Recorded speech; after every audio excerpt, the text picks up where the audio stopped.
Okay, we'll start. Om Stapakaya cha dharmasya sarvadharmasvarupine avatara varishtaya Ramakrishnaya te namaha Jananim Sharadaan Devim Ramakrishnam Jagadgurum Padapadme Tayo Shritva Pranamami Muhurmuhum Namah Shriyatirajaaya Vivekananda Suraye Satchit Sukha Swarupaya Swamine Tapaharine. So last Sunday, just we reviewed the previous classes. The first lecture in Colombo, Swami Vivekananda gave lectures after coming from America, Colombo to Almora. That is a lecture tour. Colombo means Kerala, Sri Lanka. From Sri Lanka to Almora, Himalaya. So throughout his journey, so many people received him. So many are made some gatherings, and everywhere he gave lectures. So in that Ramakrishna Mission made one combined one booklet. It's called Colombo to Almora, lectures from Colombo to Almora. So in that one first lecture we were discussing, in that one last he discussed why India is so vibrant. So why it is, even after subjugation of so many years from the so many people, so many countries, so many races, India is still alive.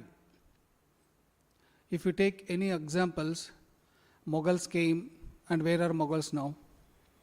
Britishers came, now Indians are going to rule the Britishers. So one joke, one message came in WhatsApp.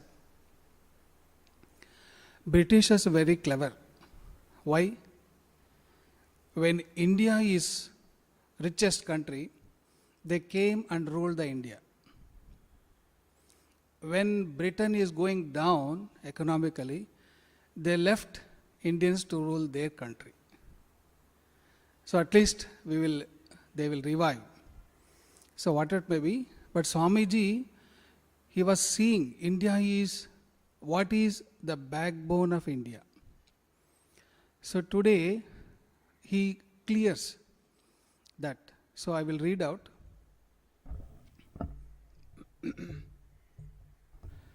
To the other nations of the world, religion is one among many occupations of life. Religion is just one part of their life, not part and parcel of their life. There is politics, there are enjoyments of social life, there is all that wealth can buy or power can bring. There is all that the senses can enjoy. And among all these various occupations of life, and all this searching after something which can give yet a little more wetting to the cloyed senses, means whatever enjoyments they want, everything they enjoyed. There is no any remaining in their imagination or life to enjoy. Among all these, there is perhaps a little bit of religion. There is a little bit, so he will tell afterwards. But here in India, religion is the one and the only occupation of life. If you get up morning, they will follow the religion. They will see hand, they will see God, they will see sun. So religion will start.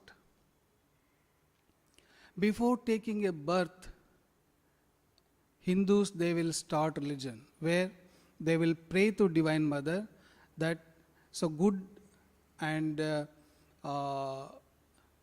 giving respect to the seniors, children should born. They will pray before. So every part of life, India is religious.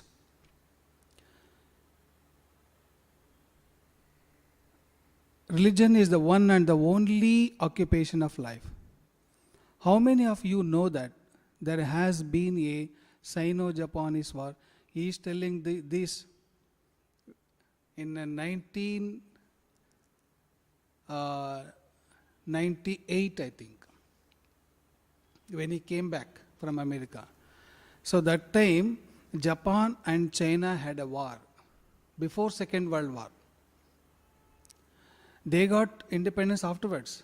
But there was a war, Japan and China's war. So he mentions that. How many of you know that there has been a Sino-Japanese war? Very few of you, if any. That time in India, there was no any the social media or anything. So even in India, whatever that newspaper will tell, that only we used to believe. So whatever channels, Doordarshana, whatever it may be, that only we used to hear what has happened. But now social media has come, it is very fast, and we can get real news or what is false news, everything. But those days, 120 years back, he's telling, 125 years back. So we hardly anybody knew that Japanese and China's war. That there are tremendous political movements and socialistic movements trying to transform Western society. How many of you know? Very few indeed, if any. But that there was a parliament of religions in America and there was a Hindu sannyasin sent over there. I am astonished to find that even the coolie knows of it. That time when the Parliament of Religions was held in Chicago, in America, every Indian knows it. Especially when the Indian sannyasi had been there and gave a lecture about Hinduism, that everyone knows it. They don't know about the politics, they don't know about the social reformations, they don't know the economical reformations in America or Africa or Europe countries. But everyone knows that one sannyasi, a monk, has gone to America to give a lecture in Parliament of Religions. That means, what is the way of thought, what is the aim of Indian life? That's he says. But there was a Parliament of Religions in America and there was a Hindu sannyasin sent over there. I am astonished to find that even the coolie knows of it. That shows the way the wind blows. Where the national life is, I used to read books written by a globe-trotting travelers, that means Western, especially foreigners, who developed the ignorance of the Eastern masses. But I found out that it was partly true and at the same time partly untrue. Swamiji, he read so many books when he was a child, when he was studying college, Western psychology, logic, so many things he read. But afterwards he came to know that that is just a glimpses of what Indian culture, Indian philosophy we have.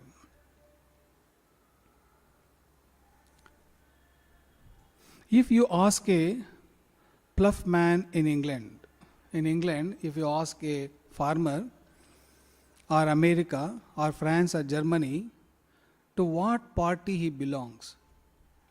You ask any farmer, he can tell you whether he belongs to the radicals or a conservatives, and for whom he is going to vote. Definitely will say. In America, he will say whether he is Republican or Democrat. Definitely will say. And he even knows something about the silver question. But if you ask him about the religion,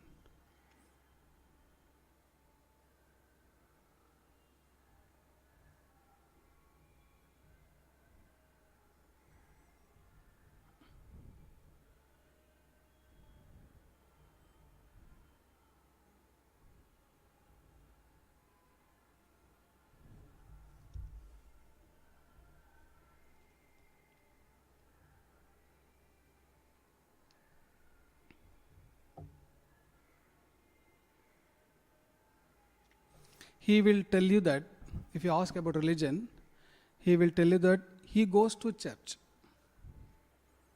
and belongs to certain denominations. They have so many denominations: Church of God, Protestants, Catholics, so many denominations. So he will tell, I will go to church and I belongs to such and such a denomination. That's all he knows. And he thinks it is sufficient. Now, when we come to India, if you ask one of our ploughman, that is farmer, do you know anything about politics? You ask him. That time, now everybody knows. 120 years back, he will reply, what is that? That time there was no politics at all. He does not understand the socialistic movement, the relation between capital and labor and all that. He has never heard of such things in life. He works hard and earns his bread, that much. But if you ask, what is your religion? You ask anybody, coolly if you ask, Devudante enti, who is God, what is religion? He will give big lecture. He replies, look here my friend, I have marked it on my forehead. See, ikkudundi na dharmam. He will show that. He can give you a good hint or two or question of religion. He can give one lecture. But American, Germans and all, what they will do? Just they will tell, I am going to church, I belong to such and such a denomination. That much. Even if you go and hear, if you ask any Christians, they will say, I am going to church, I will read Bible. What is religion? They don't know. What is culture? They don't know. So culture can be given by only India. That's what Swamiji wants to say. That has been my experience. That is our national life. So here, this is the thing Swamiji says.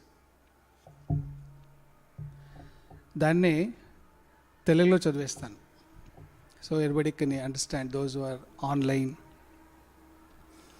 ప్రపంచంలో ఇతర జాతుల వారికి మతం అనేక జీవన వ్యావృత్తులలో ఒకానొకటి. వారికి రాజకీయాలున్నాయి, సాంఘిక సౌభాగ్యాలున్నాయి, ఐశ్వర్యం సమకూర్చి పెట్టేవన్నీ, అధికారంతో సాధించుకోగలిగేవన్నీ కూడా ఉన్నాయి. ఇక ఇంద్రియ భోగాలకు కొదువ లేదు. ఈ రకరకాలైన జీవన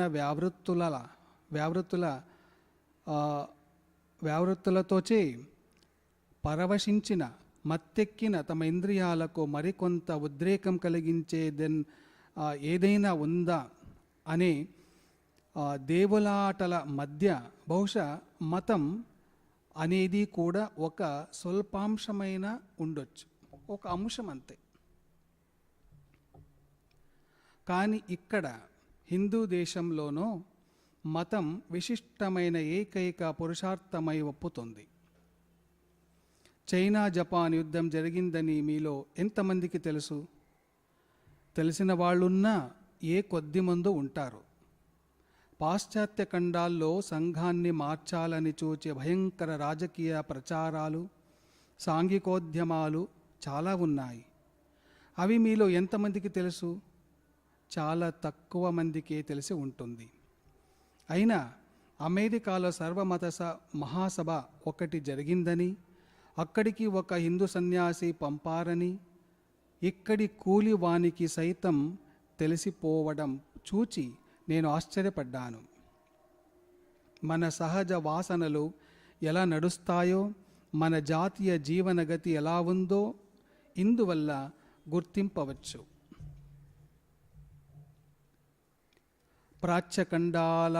ప్రాచ్యఖండవాసుల అజ్ఞానాన్ని గూర్చి జాలిపడే లోక సంచారులు, అందున ముఖ్యంగా విదేశీయులు రాసిన పుస్తకాలు నేను చదువుకుండేవాడిని. ఒక దృష్టితో చూస్తే వారి వ్రాతలు కొంతవరకు సత్యాలైనా, వేరొక దృష్టితో చూస్తే అవన్నీ వట్టి అసత్యమని నాకు అనిపించింది.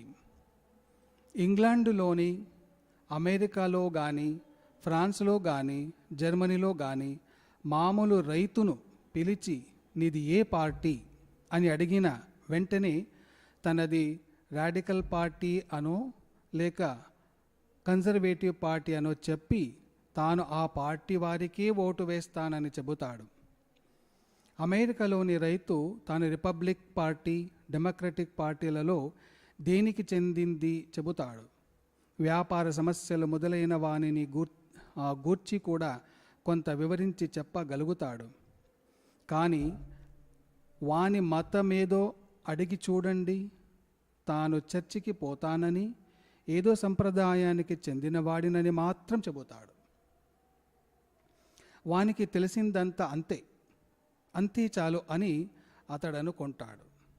ఇక మన రైతును పిలిచి నీకు రాజకీయాలేమైనా తెలుసా అంటే అతడు రాజకీయాలా, అవేమిటి బాబు అని తిరిగి మనల్నే ప్రశ్నిస్తాడు. వానికి సౌమ్యవాదమేమో తెలియదు, పెట్టుబడికి పరిశ్రమను ఉన్న సంబంధం తెలియదు. అతడు ఎలాంటి విషయాలను గూర్చి తన జన్మలో ఎన్నడూ విని ఉండాడు. అతడికి పొట్టకూటికై చేమడోడ్చి కష్టించడం మాత్రం తెలుసు. అయినా నీ మతమేమి అని వాని అడగండి. అతడు బాబు ఇదిగో ఇటు చూడు, దాన్ని నా ముఖం మీదనే ముద్రించాను అని చెబుతాడు. మత విషయాలన్నీ గూర్చి అతడు 1-2 ధర్మవాక్కుల కూడా చెప్పగలడు. ఇది నా అనుభవ విషయం. మన జాతీయ జీవనం ఆ విధంగా నడుస్తుంది. సో ఇది స్వామీజీ చెప్పింది. ఇంకా నెక్స్ట్ పేరాలో ఉంటుంది, ఆ నెక్స్ట్ వీక్ మేము డిస్కస్ చేద్దాం. So he's given a hint, మన దేశానికి ఏం కావాలి. ఇప్పుడు బయట న్యూస్లో చూస్తుంటే మేము రాఫెల్స్ కొన్నాము, అది కొన్నాము మిలిటరీకి, ఇవన్నీ జస్ట్ మన రక్షణానికి మాత్రమే. కానీ మన జీవితం హిందూ రాష్ట్రం అంటే నేను చెప్పేది హిందూ మతం కానీ అలాంటి కాదు. మన భారతదేశం ఒక సంస్కృతి. ఈ సంస్కృతి ఒక రిలీజన్ అనేది మన బ్లడ్లో ఉంది. ఆ religion should be our life, our culture. Without that, it is everything, whatever we read, whatever we see, everything is secondary. మన పూర్వజులను తీసుకున్నా కూడా రామాయణం కానీ, మహాభారతం కానీ, ఇంకా కృతయుగం కానీ, ఈ రిలీజియస్ ఐడియాసే మన బ్లడ్లో ఉంది. రామాయణం, రాముడు ధర్మాన్ని రక్షించడానికి పుట్టాడు. కృష్ణుడు ధర్మాన్ని రక్షించడానికి పుట్టాడు. బుద్ధుడు ధర్మాన్ని అధోగతి వెళ్ళినప్పుడు దాన్ని పైనకెత్తాలనే పుట్టాడు. శంకరాచార్యులు దాన్నే ధర్మాన్ని ఉద్ధరించాలని, బుద్ధ ధర్మం ఎప్పుడు కింద దిగజారిపోయిందో అప్పుడు దాన్ని ఉద్ధరించాలని శంకరాచార్యుడు పుట్టాడు. శంకరాచార్యుని యొక్క అద్వైతవాదం అంటే అది చాలా ఇంటలెక్చువల్. అది ఇంటలెక్చువల్ ఎక్కువైపోయినప్పుడు హృదయం అనేది తక్కువైపోయింది. సో రామానుజాచార్యులు వచ్చారు, ద్వైతం, విశిష్టాద్వైతం, ఇవన్నీ. సో ఇవన్నీ మేము చూస్తే మన ఇండియాలో ఇప్పుడు ఎవరైనా అడిగితే ఏదో ఒక యుద్ధం నడిచింది ఇండియాలో అంటే ఎవరు హిస్టరీ చదివిండారో వాళ్ళు చెప్పగలరు. అది కూడా డేట్స్ అవన్నీ చెప్పడం కష్టం. కానీ ధర్మం గురించి చెప్తే భగవంతుడు కానీ ఇది కానీ ప్రతి ఒక్కరు, ముస్లిం కానీ, హిందూ కానీ, క్రిస్టియన్ కానీ, జైన్ కానీ, ఎవరైనా కానీ పొద్దున్నటి నుండి లాస్ట్ పనుకునే వరకు ఏదో ఒక స్పిరిచువల్లో ఒక అట్మాస్ఫియర్లోనే ఉంటాడు. So this is the blood, this is the nerve of Indian life. అంటే స్వామీజీ 125 సంవత్సరాల వెనక దీన్ని చూసి he has seeing everything clearly. and telling what is Indian life. And he told about foreign also, because he did not said that. He said going to foreign. He traveled in America, he traveled in Britain, he traveled in Germany, he traveled in France. And after seeing all these countries, their way of thinking, their only politics, only enjoyments. What is religion? Just I am going to church Sunday, and 1 hour or 1.5 hours we will read. Yes, please.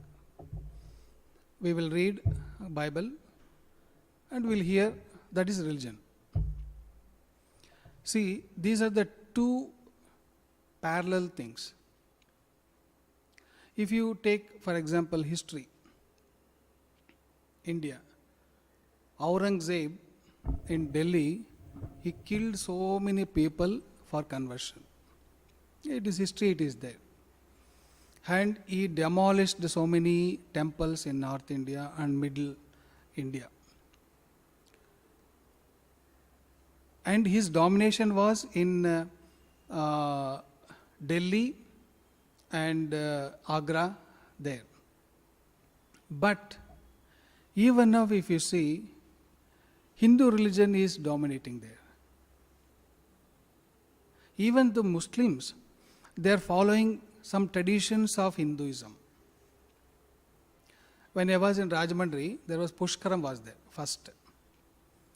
So when I went to take bath in Godavari, some Muslims and Christians also were there, because I was looking after dispensary, hospital. The patients, వాళ్ళు కూడా పేషెంట్లు నాకు తెలుసు. వాళ్ళు నేను వెళ్తే వాళ్ళు అక్కడ స్నానం చేస్తూ ఉంటారు. వాళ్ళు ముస్లిమ్స్ క్రిస్టియన్స్ ఉన్నారు. సో వాళ్ళని అడిగాను నేను, సో వై మీరెందుకు వచ్చి, మీరు మీ ధర్మం వేరే కదా అంటే వాళ్ళు చెప్పారు, స్వామీజీ పుణ్యం మీకు మాత్రమే కావాలా, మాకు వద్దా అని. పుణ్యం మీకు మాత్రమే కావాలా, మాకు పుణ్యం వద్దా అని. బిలీవ్ చేస్తారు. ఇప్పుడు మీరు ప్యూర్ ఇస్లాంకి వెళ్తే, ప్యూర్ క్రిస్టియన్కి వెళ్తే పునర్జన్మం అనేది లేదు దాంట్లో. కానీ హిందూ రాష్ట్రం ఇండియాలో ఏ క్రిస్టియన్ కన్నా అడగని, ఏ ముస్లిం అని అడగని, కన్వర్టెడ్ ఎవరికైనా, అది బ్లడ్లో ఉంది. అది నేను నాకు ఒక పునర్జన్మ ఉండేది, నెక్స్ట్ నేను పుట్టుపోతున్నాను అనేది వాళ్ళ బ్లడ్లో ఉంది. అది పోదు. అది ఖురాన్లో ఉందా, బైబిల్లో ఉందా చూడండి, లేదు దాంట్లో. అది ఇండియన్ బ్లడ్. అది ఆ ఇండియాలోకి వచ్చిన వాళ్ళు అది విలువ అయిపోతుంది. అది సో ఇండియన్ అంటే అది రక్తగతంగా వచ్చేసింది. అది ఈ పుట్టిన ఈ బాత్ కోడి ఉంటుంది కదా, అది పుట్టిన తక్షణమే, అది గుడ్డ నుండి బయటకు వచ్చిన తక్షణమే నీళ్ళు దగ్గరకు పారిపోతుందంట, నీళ్ళు ఈజుతుంది. సో దానికి ఎవరు చెప్పించారు ఈజు అంటే? పునర్జన్మలో ఎక్కడో నేర్చుకుంటుంది అది. సో ఇండియన్ బ్లడ్లో కూడా అదే. So we have to give respect to the seniors, we have to go to temple, we have to follow some traditions, we follow some our culture. ఇది రక్తగతంగా వచ్చేస్తుంది. That is India. ఎంతమంది ఇడీ ఇండియాని convert చేయాలి అని, ఇడీ ఇండియాని మేము దోచుకొని వెళ్తామని ఏదేదో చేశారు. మహమ్మద్ గజనీ వచ్చాడు, ఎన్నో టెంపుల్ అనే లూటి కొట్టేశాడు. గుర్రాల మీద, దాని మీద, దీని మీద బంగారం అంతా తీసుకెళ్ళాడంట. బట్ ఎక్కడుంది అవి ఇప్పుడు? ఆ రాజ్య కంట్రీస్ ఎక్కడున్నాయి ఇప్పుడు? బ్రిటిషర్స్ చూసి, ఆ Britishers last prime minister ట్రూస్, he don't want to make a free trade agreement with India, so that's why economy collapsed. Now again they want to introduce the same free trade with India. So andukani Indian oka origin vanni prime minister chesaru. Sunak. So America lo vice president Indian, కెనడాలో president India, vice president, defence minister is Indian. మారిషస్లో దీంట్లో టెన్యూర్లో కూడా Indian president. Mauritius full Muslims అనే, కానీ Hindu president. ఇంకోటి ఏంటంటే మన బ్లడ్లో చీటింగ్ అనేది ఉండదు. మన ఏ దేశంకి వెళ్ళినా ఆ దేశం గురించే మనం యోచన చేస్తాం. మన స్వామికి ద్వేషం చేయకూడదు, చీటింగ్ చేయకూడదు అనేది ఒక్కటి, అది ధర్మం, అది మన కల్చర్. స్వామి ద్రోహం చేయకూడదని. సో మనం ఇండియాలో పుట్టి, ఇండియాలో పెరిగి, ఇండియాలో చదువుకొని, ఇండియా అన్ని బెనిఫిట్స్ తీసుకొని అమెరికాకి వెళ్ళిపోతాం. అమెరికా కోసం మనం కష్టపడతాం. వాళ్ళకి చీటింగ్ చేసి మేము ఇండియాకి చేయము. ఇంకోటి ఏంటంటే ఇండియన్స్ ఫారిన్కి వెళ్ళిన వాళ్ళు ఇండియాని ద్వేషిస్తారు. ఏ కంట్రీ స్టూడెంట్స్, ఏ కంట్రీ వాళ్ళు అలా ద్వేషించరు. అమెరికాలో, కెనడాలో అంటే ఇండియా కోసం వాళ్ళు స్ట్రైకులు చేస్తున్నారంట. సో ఇదొకటి. ఇంకొకటి ఏంటంటే మన ఇన్ని సంవత్సరాల నుండి మనం సబ్జుగేషన్ ఉండి, అంటే దాసోహంలో ఉండి, మనం స్లేవిష్ అనే ఒక మెంటాలిటీ మనకు వచ్చేసింది. దాని నుండి మనకు బయటకు రావాలి. స్వామి వివేకానంద చెప్పేదంటే స్లేవిష్ మెంటాలిటీ అంట. స్లేవిష్ మెంటాలిటీ అంటే మనలో ఎవరైనా పైనకి ఎదగాలి అంటే మనం వాళ్ళని కిందికి లాగేస్తాం. That is స్లేవిష్ mentality. ఒకటి కథ విన్నాను, అంటే జస్ట్ ఒక జోక్ టైప్. సో ఇందిరాగాంధీ స్వర్గంకి వెళ్ళిందంట. కొంతమంది వినింటారు అది. స్వర్గంకి వెళ్తే అక్కడ 3 గడ్డలు ఉన్నాయంట. There are pits, 3 pits. So మూడులో కూడాను క్రాబ్స్ ఉన్నాయి. ఒకటి ఫుల్ సీల్ చేసేసారంట గ్లాస్ కేస్లో. ఇంకొకటి జస్ట్ ఒక మెష్ మాదిరి వేశారు. మెష్ ఒకటే మాదిరి ఉంది, కానీ అది తీసేయచ్చు, ఈజీగా ఉంటుంది అది. ఇంకొకటి ఏంటంటే ఫుల్ ఓపెన్ అంట. మూట్లో కూడాను ఏమంటారు తెలుగులో, క్రాబ్స్, పీతలు ఉన్నాయి, మూట్లోనూ ఉన్నాయి. సో ఇందిరాగాంధీ వెళ్ళి ఆ దేవేంద్రుని అడిగారంట, ఇదేంటిది, మూట్లో కూడాను ఉన్నాయి కదా, సో దీన్ని కూడా చాలా సీల్ చేసేసారు, ఒకటి మాత్రం సగం సీల్ చేసి ఫ్రీగా వదిలేశారు, ఇంకొకటి అంటే ఫుల్ ఓపెన్గా ఉంది, ఏంటి ఇది అంటే ఇది జపానీస్ అంటారు, ఫుల్ సీల్డ్, జపాన్, ఆ క్రాబ్స్ బ్రాడ్ ఫ్రమ్ జపాన్. ఇంకోటి ఏంటంటే అమెరికా, ఇంకొకటి ఇండియన్. ఈ జపానీస్ అంటే ఎంత వాళ్ళు దేశభక్తి, ఎంత వాళ్ళు ఇదంటే కొద్దిగా వాళ్ళకి అవకాశం ఇచ్చినా వాళ్ళు ప్రపంచాన్ని ఏలేస్తారంట. చైనా ఎక్కడ, జపాన్ ఎక్కడ, చైనాని వాళ్ళు ఆడారు. సో అలాంటి బుద్ధిమత్తులు వాళ్ళు ఎంత కంట్రోల్ చేసినా మళ్ళీ బయటకు వచ్చేస్తారు, వాళ్ళు పారిపోతారు. మధ్యలో ఉండేవాళ్ళు అమెరికన్స్, వాళ్ళకి కొద్దిగా కంట్రోల్ ఉంటుంది, వాళ్ళ కొద్దిగా పాలిటిక్స్ ఉంది. జపాన్లో పాలిటిక్స్ లేదు, దేశం కోసం అందరూ ఒకటైపోతారు కదా. అమెరికా పాలిటిక్స్ కోసం కొద్దిగా మిస్అండర్స్టాండింగ్స్ ఉంటాయి, అయినా వాళ్ళు బయటకు వచ్చేస్తారు. కానీ ఇండియన్స్ ఓపెన్గా ఉంది, ఎవరు బయటకు రారు, ఒక్క క్రాబ్ కూడా బయటకు రాదంట. ఎందుకంటే ఒక్క క్రాబ్ పైనకి వెళ్ళాలంటే ఇంకో క్రాబ్ లాగేస్తుందంట. అంటే అదొక జోక్ మాదిరి మెంటాలిటీ. సో దీని నుండి మనం అర్థం చేసుకున్నది ఏంటంటే, స్వామిజీ చెప్పేదంటే స్లేవిష్ మెంటాలిటీ అంటారు. ఆ స్లేవిష్ మెంటాలిటీ నుండి మనం బయటకు రావాలి. అంటే నేను చెప్తుంటాను కదా, so we are hating ourselves. Because of that Britishers took a advantage and they made a divide and rule policy. బ్రిటిషర్సే కాదు, మొఘల్స్ కూడా వచ్చింది అదే దీనిలోనే. మన కొంత రాజులు వాళ్ళకి సపోర్ట్ చేశారు, మన రాజుల మీదనే వాళ్ళు యుద్ధం చేసి గెలిచారు. వాళ్ళు డైరెక్ట్ అలెగ్జాండర్ లాస్ట్. ఆ కాశ్మీర్కి వచ్చి అక్కడి నుండి వెళ్ళిపోయాడు అలెగ్జాండర్, ఒక్క రాజుడి నుండి. అలాంటివి మన దేశాన్ని, మన సంస్కృతిని మనం ద్వేషించకుండా, at least if you love it is okay, at least we should not hate our religion, we should not hate our culture especially. So ఇది స్వామీజీ చెప్పేది మెయిన్. ఇంకో నెక్స్ట్ వీక్లో ఇంకా దాన్ని ఎలాబరేట్ చేసుకుంటూ వెళ్తారు ఒక్కొక్కటి.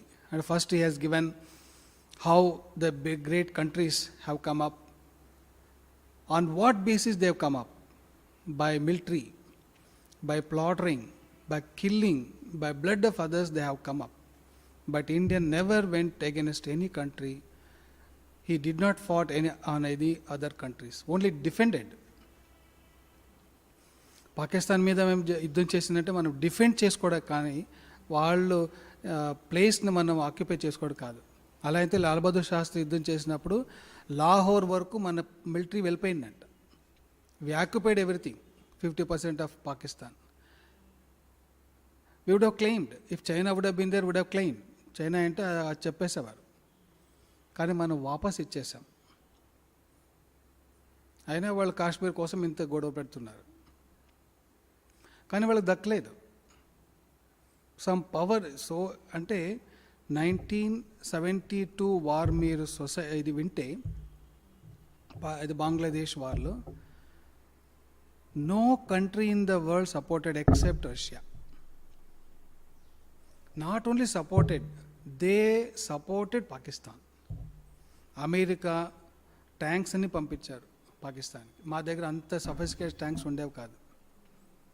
ఫ్రాన్స్ సపోర్ట్ చేసింది, జర్మన్ సపోర్ట్ చేసింది, లండన్ సపోర్ట్ చేసింది, చైనా సపోర్ట్ చేసింది. మన ఇండియా ఒక్కటే. అప్పుడు రష్యా సపోర్ట్ చేసింది మనకి. అంటే ఏదో ఒక శక్తి మన ఇండియాని కాపాడుకుంటూ వెళ్తుంది, ఎవరు ఎంత చేసినా ఏం చేసినా. So that's what Swamiji says, it is spirituality. ఈ కరోనా వచ్చినప్పుడు కూడా చైనా ఒక రిలీజియస్ లీడర్ చెప్పాడంట, India will not suffer by corona because they have spirituality. Spirituality will protect them. చూడండి, ఇప్పుడు చూసారు న్యూస్లో అంతా ఉంది కదా, అమెరికాలో ఎంత పాపులేషన్ ఉంది, ఇండియాలో ఎంత పాపులేషన్ ఉంది. కంపేర్ చేసి అంటే అమెరికాలో ఎంతమంది చనిపోయారు, ఇండియాలో ఎంత చనిపోయారు. ఇటలీలోనే more than 5 lakhs people they died. They could not cremate. Mass cremation, గుంతులు దాంట్లో ఇది బుల్డోజర్లు తీసుకువచ్చి మూసివేశారంట. అట్లీస్ట్ ఇండియాలో we burnt, we have people, so many peoples to burn. So we will discuss all these things. So what you say, these are the things. So India main life stream is religion. We have so many things.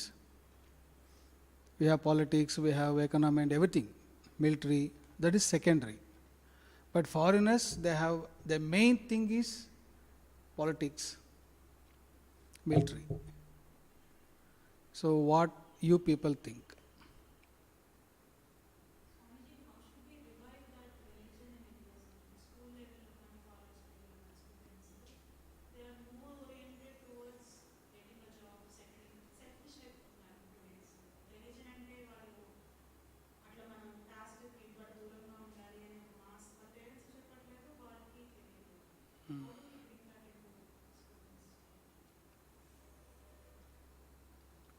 Actually, when Swami Vivekananda, when he came to Sri RAMAKISHNA, same mentality was there. He was not believing any gods and goddesses. He was not going to Kali temple, Dakshineshwar, though he is coming. Even Brahmanandaji, his friend, school friend, when he saw that he is going to Kali temple, he used to scold him. అందుకని బ్రహ్మానందులు వీనికి తెలియకుండా దాక్కొని వెళ్ళేవారంట. అంటే ఆ mentality మీరు చెప్పే same mentality it was there Swamiji. But afterwards when he accepted Kali, Sri Ramakrishna was that day was very happy. Hey, Naren accepted mother, Naren accepted mother. So he was so happy. So what made him to accept? Swamiji says, I was against these gods and goddesses worshipping and all these things. But difficulties made me to accept in life. Nobody came support to him. Nobody helped him. Even his own relatives went against him to made a case against to take away all the properties. That moment he was totally disgusted. So totally he was depressed. He was seeing what is the next way of life. ఎవరు నమ్మాలి, what have to, నా ఏమి నాన్న లేదు, అమ్మ వాళ్ళకి చెల్లెలు ఉన్నారు, తినడానికి లేదు, ఫ్రెండ్స్ ఎవరు ఇవ్వట్లేదు. And some people they want to extract, take advantage of this situation ఆ లైఫ్లో ఉన్నాయి. నువ్వు ఇలా పని చేస్తే నీకు ఇలా డబ్బులు ఇస్తాను అని ఒక్కరు. So totally was confused. He was in chaos situation. Then he came to Sri Ramakrishna. And Sri Ramakrishna said, because you are not believing mother, how can I? And he asked, మీరు అమ్మని నమ్ముతారు కదా, కాళీ అమ్మని, so మీరు అడగండి నాకు కొద్దిగా at least నా లైఫ్లో నాకేం చాలా డబ్బులేం అక్కర్లేదు, అట్లీస్ట్ భోజనానికి, ఉండడానికి, బట్టలకి కొద్దిగా వ్యవస్థ చేయని. అంటే నేనేం చేసేది, నువ్వు అమ్మని నమ్మకు కదా అంటారు. అంటే అది వేరు. కానీ ఇప్పుడు సిచ్యుయేషన్ అంటే స్టూడెంట్స్కి అమ్మ నాన్నగారు వాళ్ళు they are not giving enough time to solve their questions. పిల్లలకి ఏమేమో క్వశ్చన్స్ ఉన్నాయి, అడిగితే వెళ్ళరా అంటారు. వాళ్ళు బిజీ, వాళ్ళు వచ్చేదే నైట్, వాళ్ళు పనులా ఉంటారు. అమ్మ పని చేస్తుంది, నాన్నగారు పని చేస్తారు, వాళ్ళు వచ్చేది వేరు, టైర్డ్ అయిపోయి ఉంటారు. వాళ్ళది మెంటల్ టెన్షన్స్, వాళ్ళు ఏదేదో ప్రాబ్లమ్స్, ఆఫీస్ ప్రాబ్లమ్స్. వీళ్ళు ఇంకేం చేసేది, ఊరికే ఉంటారు అంతే. ఈ ఎవరు ఒక సింగర్ ఆంధ్రలోనే, ఆవిడ క్రిస్టియన్ అయిపోయింది ఇప్పుడు. పేరేంటి, కాదు సింగర్, ఫిలిం సింగర్, పాటలంతా పాడతారు, ఫేమస్, టీవీలో అంతా వస్తుంటారు, ఫిలిం సింగర్. సో ఆవిడకి ఇంటర్వ్యూ చేశారు. ఇంటర్వ్యూ చేస్తే ఆవిడ వాళ్ళు తాతగారి దగ్గర వెళ్తే ఏమైనా క్వశ్చన్ అడిగితే, నా తాత దేవుడు అంటే ఏవి అంటే, వెళ్ళు నువ్వు టెంపుల్ దేవస్థానం నమస్కారం చేసుకోరా అంతే అంటారు. అమ్మని అడిగితే చెప్పరు, నాన్న అడిగితే చెప్పరు. సో వాళ్ళకి క్వశ్చన్లు ఆన్సర్ చేయడానికి ఎవరు లేరు. ఈ సొసైటీ ఎలా ఉంటే, చాలా ఇండియన్ సొసైటీ పెద్దది, పాపులేషన్ పెద్దది. ఇంకా స్కూల్కి వస్తే టీచర్లు సిలబస్ కంప్లీట్ చేసామా అంతే, మార్క్స్ ఎక్కువ వస్తున్నాయా, క్లాస్ టీచర్ అడుగుతారు ప్రిన్సిపల్ అడుగుతారు మేనేజింగ్ కమిటీ, స్కూల్ మేనేజ్మెంట్, మాకు ఇంత పర్సంటేజ్ రావాలి అంతే, ఇంత చూపించు అంటే they want to show outside, మా స్కూల్ ఇంత పెద్దది, ఇంత మంచి నంబర్లు తీసుకుంటున్నారని. అంటే English scoundrels were creating that they don't want. They want to show that we producing highest marks students.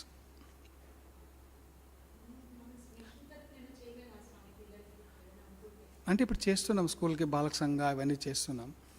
వాళ్ళకి ఏంటంటే ఫస్ట్ పేరెంట్స్ నుండి రావాలి, లేదంటే టీచర్స్ నుండి రావాలి. థర్డ్ ఇలా రామకృష్ణ మిషన్ కానీ ఏదో ఒక రిలీజియస్ ఇన్స్టిట్యూషన్స్ కానీ వాళ్ళు వచ్చి వాళ్ళు తెలపాలి. They have to clear their doubts, they have to give some guidelines. ఇప్పుడు ఈ రామకృష్ణ మిషన్ అంటే ఎంతమందికి ఇంటి ఇస్తాం? ఈ వైజాగ్ తీసుకుంటే 2 కోట్ల మంది ఉంటారు. 2 కోట్లు 1 కోటి మందికి పిల్లలు తీసుకుంటే అట్లీస్ట్ 40% తీసుకున్నా. సో 40% అంటే 40 lakhs పీపుల్కి మేము ఎలా ట్రైనింగ్ ఇవ్వాలి?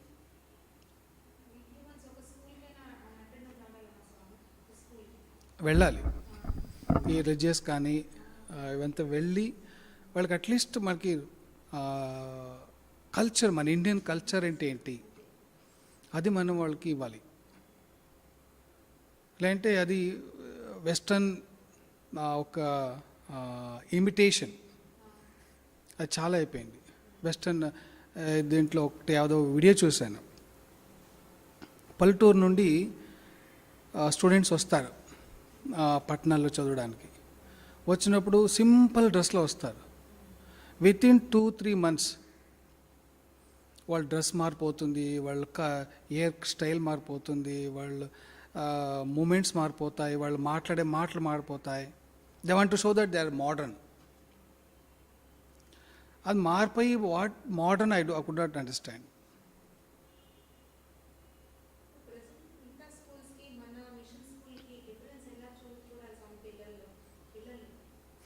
పిల్లలంటే ఇప్పుడు మా రామకృష్ణ మిషన్లో ఎవరు ఎక్కడైనా వెళ్ళి వాళ్ళు good morning, good afternoon, good evening అని చెప్పరు, జయ రామకృష్ణ అంటారు. మీరు వెళ్ళండి జయ రామకృష్ణ మేడం అంటారు. ఇంకో ఎవరైనా స్వామీజీలు ఎవరైనా వచ్చారనుకోండి, మీరు వాళ్ళకి చెప్పించక్కర్లేదు, వాళ్ళే వచ్చి నమస్కారం చేస్తారు. నమస్కారం చేయరా అని చెప్పేది అక్కర్లేదు. So that is Indian tradition. తర్వాత క్లాస్లో ఫర్ ఎగ్జాంపుల్ అమెరికా నుండి మేము అమెరికాని ఇమిటేట్ చేస్తాం. ఓకే, దేని ఇమిటేట్ చేస్తాం? వాళ్ళ లగ్జూరియస్ లైఫ్ని, ఎంజాయ్మెంట్ లైఫ్ని మేము ఇమిటేట్ చేస్తాం. కానీ అక్కడ ఒక కల్చర్ ఉంది. ఒకరు కొత్తగా పెళ్ళయ్యారు, the both are students and they completed the master degrees and they became teachers. So they married, they want to spend at least 1 year or 6 months in India and serve Indian students.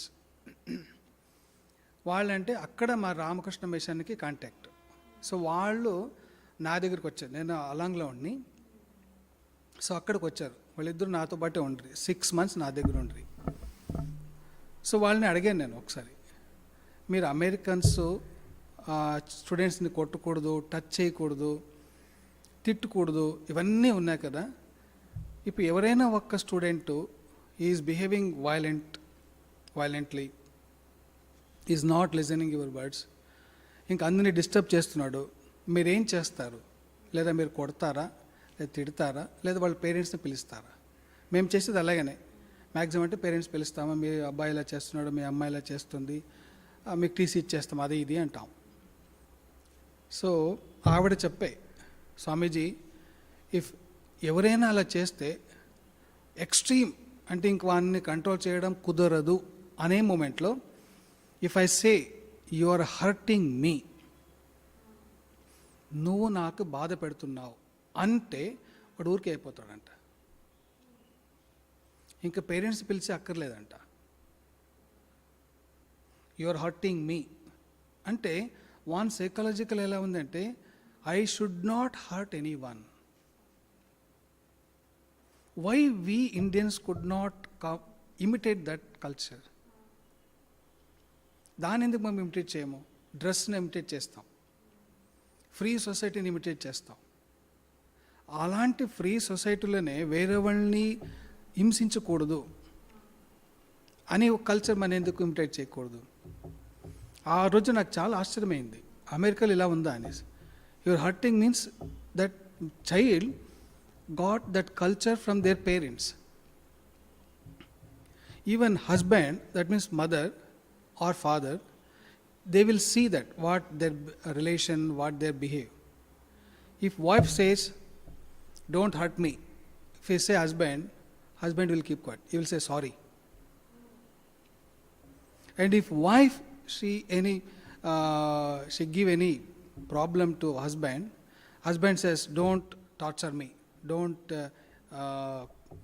punish me or something like that, you're hurting me, she will keep quiet, I'm sorry.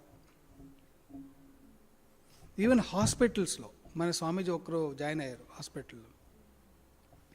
Indian హాస్పిటల్కి American హాస్పిటల్కి difference చెప్తాను. So American హాస్పిటల్లో the sister came to give medicine and Swamiji said, no I will not take medicine. ఒకే మాట అంతేనే, she left and వెంట అవే. అదే ఇండియాలో అంటే మీరు మెడిసిన్ తీసుకోండి అంటే వస్తారు ఒక సిస్టర్, తీసుకుని అంటే ఎందుకంటే తీసుకోరు, డాక్టర్ చెప్పారండి తీసుకోండి అంటారు. So how much difference. మన ఒక్క పర్మిషన్ లేకుండా మనము వాళ్ళ పర్మిషన్ లేకుండా మనం వాళ్ళకి ఏమి చేయకూడదు అనే ఒక్క థాట్స్ ఉంది చూడండి. ఈవెన్ పోలీస్ అరెస్ట్ చేసినా కూడా, ఎంత క్రిమినల్ కూడా అరెస్ట్ చేసినా కూడా వాళ్ళకి టార్చర్ చేయరు. They will give due respect. మన ఇండియాలో అయితే రోడ్లో ప్రొసెషన్ చేసుకుని ఇవన్నీ కొట్టుకొని బట్టలంతా చిరిపేసి బూడిదేసి కలర్ వేసి అదే వేసుకుని తీసుకెళ్తారు ప్రొసెషన్గా. కానీ అమెరికాలో కాదు, very dignifiedly they will arrest, they will take and put them in jail. And తర్వాత ఏం పనిష్మెంట్ అవుతుందో అది వేరు.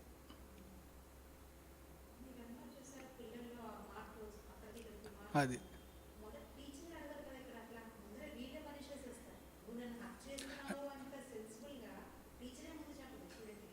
అవును. అంటే ఆ టీచర్ కూడా అలాగే చేస్తుంది ఇంట్లో అలాగనే పనిష్మెంట్ చేస్తుంది వేరే వాళ్ళకి. సో వీళ్ళు పిల్లవాళ్ళ అమ్మ నాన్న కూడా అలాగనే కొట్లాడుకుంటారు, తిట్లాడుకుంటారు. అది వీళ్ళు పిల్లవాళ్ళు చూస్తారు. సో మా అమ్మ నాన్న ఇలా చేస్తున్నారు కదా, మేము ఎందుకు చేయకూడదు.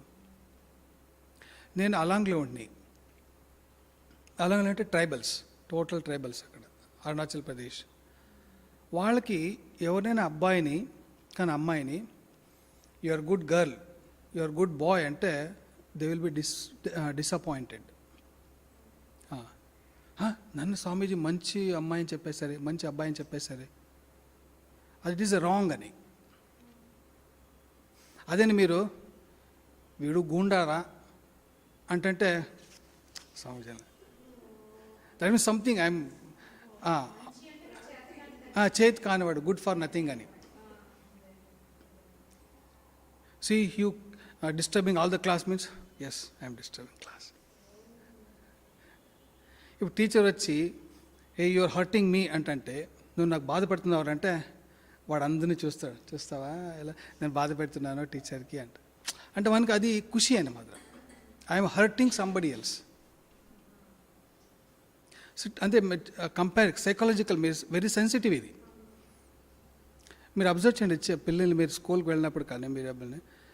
So how that psychology affects.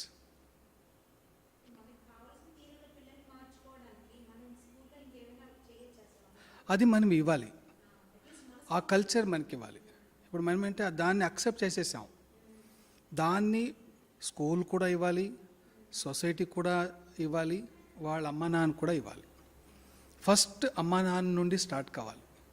అమ్మ నాన్న బాగుంటే వాళ్ళ ఇంట్లో వాళ్ళ రిలేషన్స్ కానీ రిలేటివ్స్ కానీ వాళ్ళు బిహేవ్ చేస్తే, వాళ్ళ పిల్లలు ఉన్నప్పుడు వాళ్ళు ఒక వీడియో కుక్క పిల్లలది వీడియోస్ చూస్తుంటాను అప్పుడప్పుడు. ఒక కుక్కకి ముందర దాని భోజనం పెడతారు, ఆ తిందు ఇలాగే చూస్తుంటుంది. ఇంకొకటి బొమ్మ కుక్క తీసుకొని భోజనం పెడతారు, అది తినుకుంటే కర్ర తీసుకుని కొట్టి పారేస్తారు. అప్పుడు కట్ అనేది తినక స్టార్ట్ చేస్తుంది. అంటే నన్ను అలా కొడతారేమో అని. It is giving example. So అలాగే మన చిన్నపిల్లల ముందర చాలా క్లియర్గా అంటే వెరీ సెన్సిటివ్గా అబ్జర్వ్ చేస్తుంటారు. మనం డిగ్నిఫైడ్గా మాట్లాడితే they will be like that. We should be very careful in front of students. That is the main thing. Swamiji ఇంకొక మాట చెప్తారు, అంటే అది సైకాలజికల్ ఎంత పర్ఫెక్ట్ అంటే, if purest lady in front of purest lady, any other person will become a child to her అని. Even రావణుడు సీతని తీసుకెళ్ళినా కూడా ఆ సీతని టచ్ చేయలేదు, ఎందుకంటే ఆ పవిత్రత అనేది అలా ఉంటుందన్నమాట.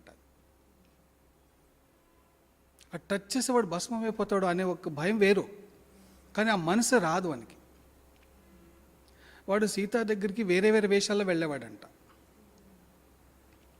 ఎవరో ఒకరు చెప్తారు, సీతామాతకి రాముడు అంటే చాలా ఇష్టం కదా, నువ్వు వేరే వేరే వేషాలన్నీ వేసుకొని వెళ్తుండావు, సీతకి ఏ వేషాలు కూడా ఇష్టం కాదు, రాముని ఒక ఫేస్ అలా నీవు వేషం వేసుకొని వెళ్ళొచ్చు కదా అని. అప్పుడు రాముడు చెప్తాడు, నేను రాముణ్ణి ఆ ఫేస్ని తెలుసుకోవాలి, ఆ వేషం వేసుకోవాలంటే, మారువేషం వేసుకోవాలంటే ఆ ఫేస్ నేను ఇమాజినేషన్ చేసుకోవాలి, ఆ ఇమాజినేషన్ చేసుకుంటేనే నేనే మర్చిపోతున్నాను ఆ గుణాలు, వాని పవిత్రత, వాని ధీరత. సో ఐఎమ్ బికమింగ్ రామ, నేను రాముడైపోతున్నాను. ఇంక నేను రాముడైన తర్వాత ఆ ఒక్క ధీరుడు, ఆ ఒక్క పవిత్రత వండుకొని నేను ఒక సామాన్య ఒక్క స్త్రీ కోసం నేను ఇంత నీచ బుద్ధి ఎలా తీసుకొచ్చానని నాకే అనిపించేస్తుంది. కాదది. సో మన పిల్లలకి ఈ టీచర్లు ఎలా కొడతారు, బిహేవ్ చేస్తారు, లాంగ్వేజ్ యూజ్ చేస్తారు, అది వాళ్ళు అబ్జర్వ్ చేస్తుంటారు. సో వాళ్ళకి మనం ఎలా ఇస్తాం, ఏ లాంగ్వేజ్ మేము వీఆర్ ప్రెజెంటింగ్ టు దెమ్, అది చాలా important. How we are teacher, student, society, తర్వాత ఇంట్లో రిలేటివ్స్. ఇప్పుడు ఏంటంటే అమ్మా నాన్న బిజీ,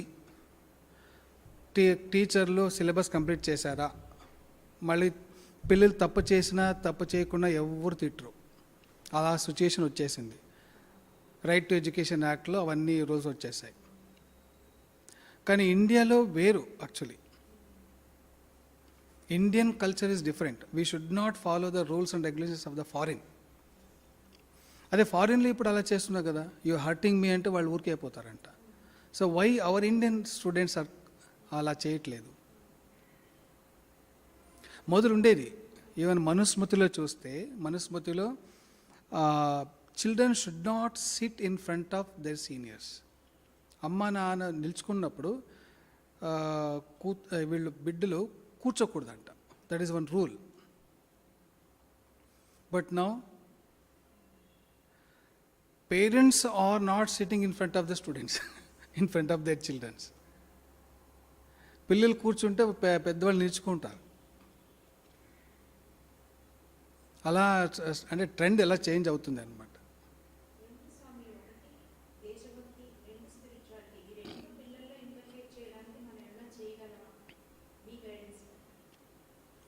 అంటే మనం చేస్తున్నాం, మనకి ఎంత సాధ్యమవుతో స్కూల్లో. కానీ పొద్దున్నే ఎవ్రీడే 9 o'clock వెళ్తాను, 9:30కి ప్రేయర్ ఉంటుంది, 9:10కి, 9:10 to 9:30.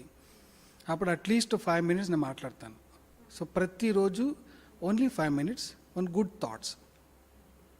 లీడర్షిప్ అంటే ఏంటి, పేరెంట్స్కి ఎందుకు మనం రెస్పెక్ట్ ఇవ్వాలి, టీచర్స్కి ఎందుకు రెస్పెక్ట్ ఇవ్వాలి, మేము మంచి వాళ్ళగా ఎందుకు బిహేవ్ చేయాలి.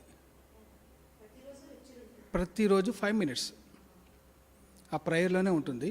5 minutes నేను మాట్లాడతాను.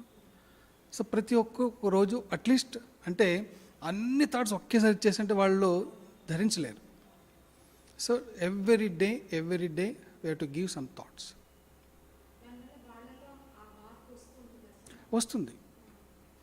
వాళ్ళదంటే చాలా అబ్జర్వ్ చేస్తారమ్మ వాళ్ళు.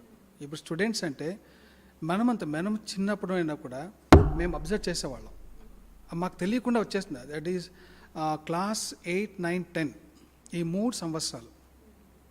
అంటే 8 అంటే 8 + 6 14 years, 14, 15, 16 అంటే 13, 14, 15 ఈ వయసులో చాలా అబ్జర్వేషన్ ఉంటాయి. మనం సైకలాజికల్గా కేర్ఫుల్గా మేము అబ్జర్వ్ చేయము, మన నేచర్ అలా అబ్జర్వ్ చేస్తుంది. ఎవరెలా చేస్తారు, టీవీలో ఎలా ఉంటుంది, ఇంటర్నెట్లో ఎలా ఉంటుంది, మన పేరెంట్స్ ఎలా చేస్తున్నారు, టీచర్స్ ఏం చేస్తున్నారు, ఇవన్నీ చూస్తాం. దాన్ని ఆటోమేటిక్గా ఇమిటేట్ చేసే మెంటాలిటీ వచ్చేస్తుంది. సో ఆ 3 సంవత్సరాలు వాళ్ళకి చాలా కేర్ఫుల్గా హ్యాండిల్ చేయాలి. వాళ్ళకి ఒక గుడ్ థాట్స్ ఏముండో అవి మాత్రం ఇవ్వాలి. దట్ ఈస్ ద ఓన్లీ వే.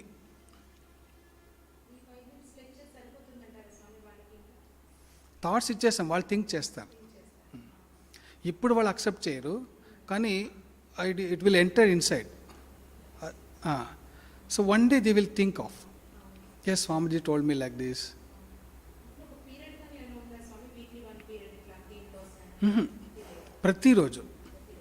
ప్రతిరోజు ఉంటుంది. తర్వాత 3 రోజులు క్లాసులు తీసుకుంటాం, మారల్ క్లాస్ అంటూ ఉంటుంది. సో అవి కల్చర్లో అంటే అది క్లాస్లో నేను ఫస్ట్ ఏం చేస్తానంటే, ఫస్ట్ నేను వెళ్ళినప్పుడు స్వామిజీ వచ్చేసారు, స్కూల్ ఇన్ఛార్జు, ఎవరు ఒక్క మాట మాట్లాడలేదు. అంటే భయం, అది not by respect, it is a fear. అంటే నేను ఏమని చెప్పారంటే, వాళ్ళు మా క్లాస్ టీచర్ చెప్తారో, క్లాస్ టీచర్ మమ్మల్ని ఫెయిల్ చేస్తారేమో, తిడతారేమో, పనిష్మెంట్ ఇస్తారేమో. సో ఇవన్నీ ఉంటాయి. సో నేను ఫస్ట్ మారల్ క్లాస్ ఇచ్చేది వేరు, కానీ వాళ్ళతో ఒక ఫ్రెండ్షిప్ని పెంచాలి. ఏదో క్వశ్చన్ వేసాను, క్వశ్చన్ వేస్తే ఇంకొక ముఖం చూస్తాడు, చెప్పాలా వద్దా అని చెప్పిన ఏదో ఒకటి భయంగా చెప్తారు, ఇవన్నీ ఉంటాయి. సో ఆ ఫియర్ని తొలగించాలి. ఇప్పుడు మనం రోడ్లో వెళ్తుంటాం, పిల్లలు ఎవరో ఉంటారు, ఒక్కటో మిస్బిహేవ్ చేస్తారు, లేదంటే they will not bother about you, మనం పట్టించుకోరు, 2 రకాలుగా ఉంటారు. సో ఇప్పుడు మిస్బిహేవ్ చేసే తప్పు అని వాళ్ళకి తెలవాలి. ఇంకొకటి, వాళ్ళు నెగ్లెక్ట్ చేయకూడదు, they have to give due respect. Minimum due respect ఇవ్వాలంతే. వేరే వాళ్ళని హర్ట్ చేయకూడదు, ఇన్సల్ట్ చేయకూడదు. ఈ మినిమం కల్చర్, మన ఇండియన్ కల్చర్. సో అవి మనం ఇచ్చారంటే న్యాచురల్గా రిలీజియస్, అది స్పిరిచువాలిటీ వస్తుంది. అవన్నీ చెప్తుంటాను. ఏదో ఒక సబ్జెక్ట్ తీసుకుంటాను. ఇప్పుడు ఏంటంటే హిందూ రిలీజన్ అంటే ఏంటి, మేము హిందువులు అంటాం, కొంతమంది ముందే ముస్లిమ్స్ అంటాం, క్రిస్టియన్స్ అంటాము. ఇప్పుడు క్రిస్టియన్స్ చెప్పారు స్వామీజీ, జస్ట్ నేను చర్చ్కి వెళ్తాను, బైబిల్ చదువుతాను, అదేనా రిలీజియన్ అంటే? అదేనా స్పిరిచువాలిటీ అంటే? ఆధ్యాత్మిక అంటే బైబిల్ చదువుతూ అయిపోతుందా? సో చర్చికే ఎందుకు వెళ్ళాలి? ఇంట్లో కూడా చదువుకోవచ్చు కదా. ఇప్పుడు ఫారినర్స్ అంతా అలాగే చేస్తున్నారు. చర్చికి వెళ్తే వాళ్ళు ఏదే జాబ్ చేసినా దాంట్లో వాళ్ళు మెన్షన్ చేయాలి, నేను క్రిస్టియన్ను, ఇలాంటి ఒక డినామినేషన్కి చెందిన వాడని, ఈ ఒక చర్చు అని డీటెయిల్స్ ఇవ్వాలి. ఆ బ్యాంక్ డీటెయిల్స్ అన్నీ ఇస్తే వాళ్ళ శాలరీ నుండి 25% కట్ చేసి ఆటోమేటిక్గా వాళ్ళు పంపించేస్తారు, ఇన్కమ్ ట్యాక్స్ మాదిరి. మేము ఇన్కమ్ ట్యాక్స్ ఎలా ఇస్తామో, ఈ ఫ్రాన్స్లో మీరు ఇంటర్నెట్లో చూడండి, 25% their profit should go to their denominated church. ఇంటర్నెట్లో ఉంది. ఇప్పుడు వాళ్ళు ఏంటంటే, నేను సంపాదించింది 25% వాళ్ళు ఎందుకు ఇవ్వాలి? సండే వెళ్తాను, బైబిల్ చదువుతారు, వాన్ లైఫ్ ఎలా ఉందో నాకు అనవసరం. సో అందుకోసం నేను చర్చికి ఎందుకు ఇవ్వాలి డబ్బులు? సో వాళ్ళు ఏంటంటే ఇప్పుడు డిక్లేర్ చేస్తున్నారు, ఐఎమ్ అగ్నాస్టిక్, నేను ఏ దేవుళ్ళని అక్సెప్ట్ చేయను. ఆ 25% మిగిలిపోతుంది కదా, దే కెన్ ఎంజాయ్ దట్ 25%. నేను ఏ చర్చికి చెందినవాడు కాదు. ఇప్పుడు అక్కడంతా అందుకనే ఆ చర్చిల్ని మెయింటైన్ చేయడానికి డబ్బులు లేవు. ఇంటర్నెట్లో చూస్తే జర్మన్, ఫ్రాన్స్ ఈ 2 కంట్రీస్లోనే 250 చర్చెస్ హ్యావ్ బీన్ సోల్డ్, అమ్మేశారు. మెయింటైన్ చేసే డబ్బులు, పెద్ద పెద్ద కెథడ్రాల్స్ అంటారు దానికి, మెయింటైన్ చేసేలేరు, చెత్త ఊడ్చేవాళ్ళు లేరు, అమ్మేస్తున్నారు. సో అది అమ్మేస్తే వాళ్ళు ఏంటంటే దాన్ని పబ్స్గా కన్వర్ట్ చేశారంట. ఇప్పుడు వాళ్ళు గవర్నమెంట్ అంటే రూల్ చేసేసారు, అంటే చర్చ్లో అంత ఆధ్యాత్మికంగా కథలు అంతా అయింది కదా, అలాంటి ఒక ప్లేస్లో వీళ్ళు పబ్ పేరులో ఏదేదో చేస్తారు కదా, అవన్నీ చేయరాదు అంటే ఏం చేయాలి? వాళ్ళు కొనుక్కున్నారు, so they have all the rights legally. అందుకని ఏంటంటే చర్చ్ ఏది ఒక ఆధ్యాత్మిక సంస్థకు మాత్రమే అమ్మాలి. Now ISKCON is going and purchasing all the churches and removing the Christ and putting the Krishna.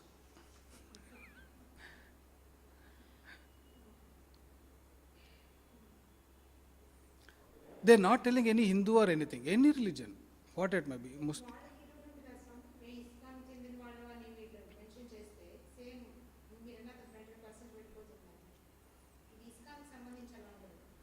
మనం వీళ్ళు డిక్లేర్ చేయట్లేదు.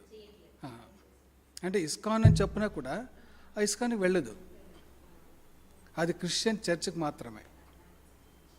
అంటే వాళ్ళు చర్చ్ వాళ్ళు డిక్లేర్ చేస్తారు, she's belongs to this church, అది రూల్ ఉంది, అది వాళ్ళ కాన్స్టిట్యుయెన్సీలోనే ఉంది.